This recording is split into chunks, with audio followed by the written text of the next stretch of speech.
को कथा सुनो। मन तो शुरू से ही नहीं है ना कथा में। एक कुंभज ऋषि की आ गई तभी से मन नहीं लग रहा।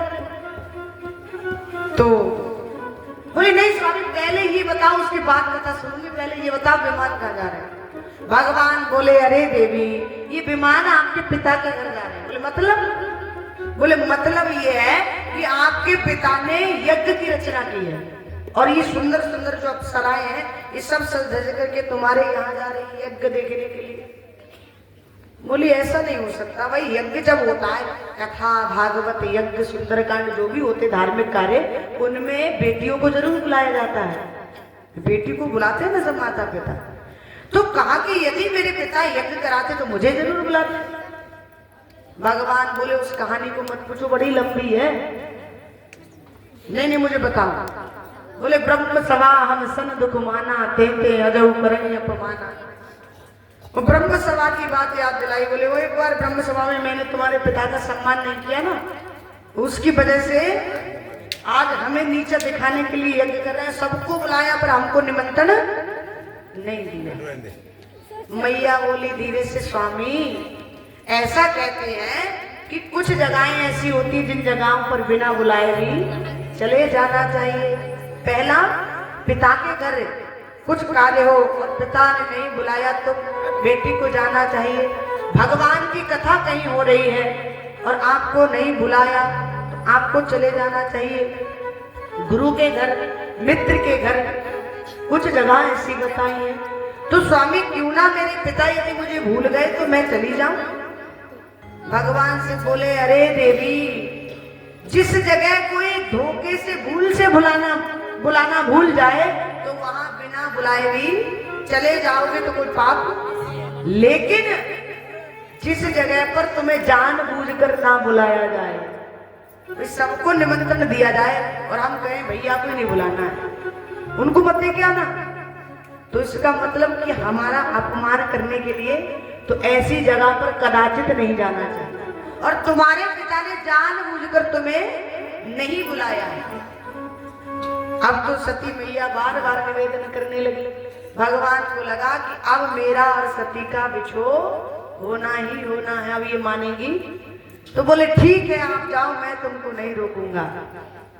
अपने दो गण बुलाए और जितना भी सामान था मैया का सब पैकिंग करा दिया। बोले ये भी ले जाओ ये भी ले जाओ, ये साड़ी रह गई, ये चप्पल रह गई, ये जूता रह गए, क्योंकि मैया भगवान जानते थे कि अब ये लौट कर आने वाली नहीं। और यदि इसकी कोई वस्तु यहाँ रह गई और मेरी दृष्टि उस पर पड़ेगी तो जब जब उस वस्तु को मैं देखूंगा तो तुम मुझे सती की याद, इसलिए ना कोई वस्तु रहेगी और ना मुझे याद, सब कुछ देखने लगे। बोली बांके बिहारी लाल की, बोली श्यावर रामचंद्र भगवान की।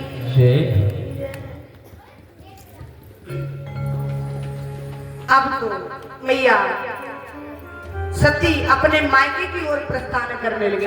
मैया सती का मायका कहाँ है? हरिद्वार में पड़ता है, कनखल में। जैसे मैया गई तो वहां पर राजा दक्ष ने कह दिया था कि कोई भी यदि सती आ भी जाए तो सती का कोई स्वागत सत्कार नहीं करेगा, यदि किया तो मैं पूरे परिवार से मृत्युदंड दे दूंगा। तो सबको लगा गांव वालों को हम काहे करें भाई, तेरी बेटी तू चाहे सम्मान कर चाहे अपमान कर, हमको वैसे थोड़ी मरना ट्रीट करना। जितनी भी बहनें थी सब लाइन लगाकर खड़ी। आज मैया गणों के साथ अकेली पहुंची तो लिखा सादर भले मिली एक माता और भगनी मिली बहुत मुश्किल।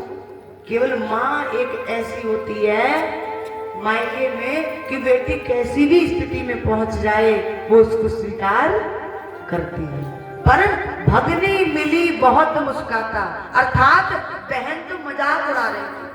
बोली अकेली आ गई और तुझे बुलाया नहीं फिर भी आ गई, और वो डमरू वाला कहाँ है, वो शमशान में रहता है, वो कहाँ है? क्योंकि बहन बहन की सगी नहीं होती कभी। और अगर विश्वास ना तो एक घर में करके देख ले, बहुत कम पटती है, बहुत कम। ज्यादा ही दिमागदार होगी ना कोई तब पटेगी, वरना पटती नहीं है, ऐसे चलती। दौरानी जिठानी की क्या चलेगी। हाँ ऐसे चले महाराज। बोली वाके में हरिलाल की।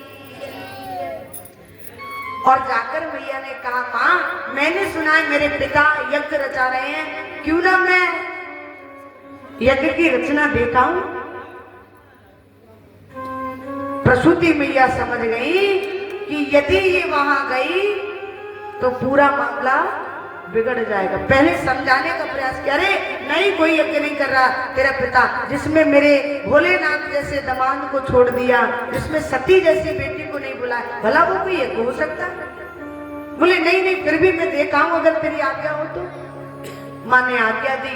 आज मैया सती यज्ञ में पहुंची, बड़ी सुंदर रचना की गई और मैया चारों तरफ घूम कर देखती है, मन ही मन विचार करती है मुझे नहीं बुलाया कोई बात नहीं, कम से कम मेरे स्वामी का कहीं ना कहीं स्थान तो दिया होगा। जैसे हम भागवत कराते ना, ये जो तुमसे चौकी बनवाएंगे ना, सामान मंगवाया, इनमें सब देवताओं के स्थान है, ब्रह्मा विष्णु शंकर सबके स्थान दिए, यहाँ सब देवी देवताओं के स्थान है।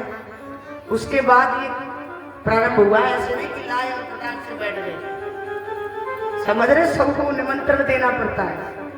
तो विचार किया कि बेशक हमें बुलाना भूल गए, कहीं ना कहीं स्थान दिया होगा, उस स्थान के बराबर से मैं बैठ जाऊंगी और यज्ञ की रचना देख लूंगी। लेकिन कतऊ न दीख सम्मुख कर भागा, पूरे यज्ञ की तरफ देख लिया, झांक कर, पर कहीं भी इतना भी स्थान भगवान शिव को नहीं, क्योंकि अपमान के लिए क्यों हुआ। अब तो मैया को बड़ा क्रोध आया। भोली बाके बिहारी लाल की। और मैया बोली कि सुना हूं सवासद सकल मुनिंदा, सुना हूं सवासद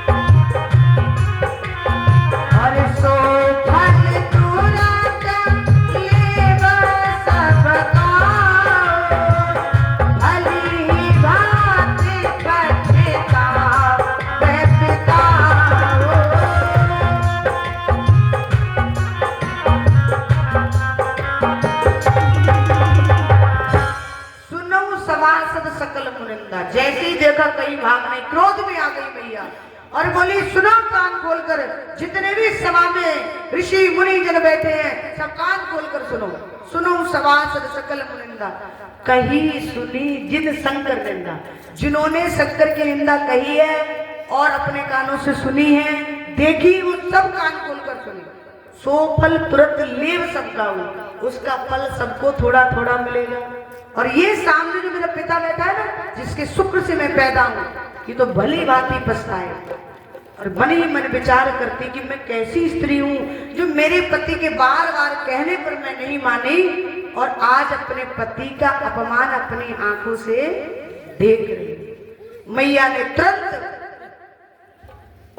अपने पैर के अंगूठे से अग्नि को प्रज्वलित किया, योगानाल ग्रहानाल अग्नि में मैया ने अपने शरीर को मैया जलाने, जैसे ही मैया शरीर को जलाने लगी तो लिखा भगवान राम जी आ गए। और भैया जैसे ही राम जी आए, राम जी ने देखा सती का अंतिम समय है, शरीर को छोड़ रही हैं, तो सती से कहा देवी कोई इच्छा यदि आपकी हो तो वर मांग लो। तो एक ही वर मांगा। बोले प्रभु यदि वर देना चाहते तो एक वर दे दो। सती मरद हर सन वर मांगा, जन्म जन्म शिव पद अनुरागा। मैं अब कभी जन्म लेकर इस धराधाम पर आऊं तो मुझे पति रूप में भगवान शिव ही मिले। भगवान ने कहा दिया ऐसा ही होगा। फिर एक और मांगने लगी। बोले प्रभु एक प्रार्थना और सुन लो। बोले वो क्या? बोले प्रार्थना ये है कि पति रूप में वो तो मिलेंगे पर मैं ये भी जानती हूँ कि यदि उनको ये पता लग गया कि ये वही सती है जो मानी नहीं थी मेरी बात, तो वो मेरे से विवाह कदाचित नहीं करेंगे। इसलिए आप मुझे ये वचन दो कि मेरा विवाह आप स्वयं संपन्न कराओगे, क्योंकि आप उनके इष्ट हो, वो आपकी बात मानेंगे। भगवान ने कहा मैं वचन देता हूं कि मैं तुम्हारा विवाह भगवान शिव से कराऊंगा। बोली बाके बिहारी लाल की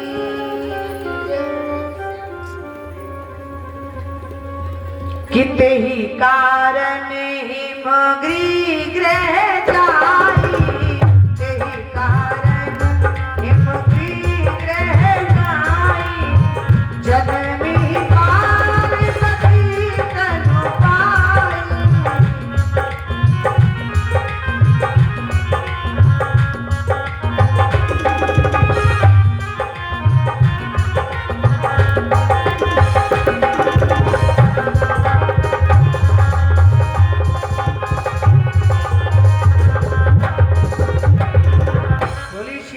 रामचंद्र भगवान ये उन बच्चों को कह देना तैयार हो जाएं, तैयार हो जाएं। हाँ अभी थोड़ा टाइम है, विवाह की कथा भी कहें उसके बाद बुलाएं। ते कारण हिमगिरी रह जाइए, और वही मैया सती राजा हिमांचल के यहाँ जन्म लेकर के आई। ये मैया पार्वती है ना, इनका नाम पार्वती नहीं था। पार्वती तो प्यार से कहते थे, क्यों? क्योंकि पर्वतराज की बेटी थी, इसलिए प्यार से कहने लगे पर्वतीया पर्वतीया। नाम क्या थे? देव ऋषि नारद ने इनका नामकरण संस्कार किया, उमा, अंबिका और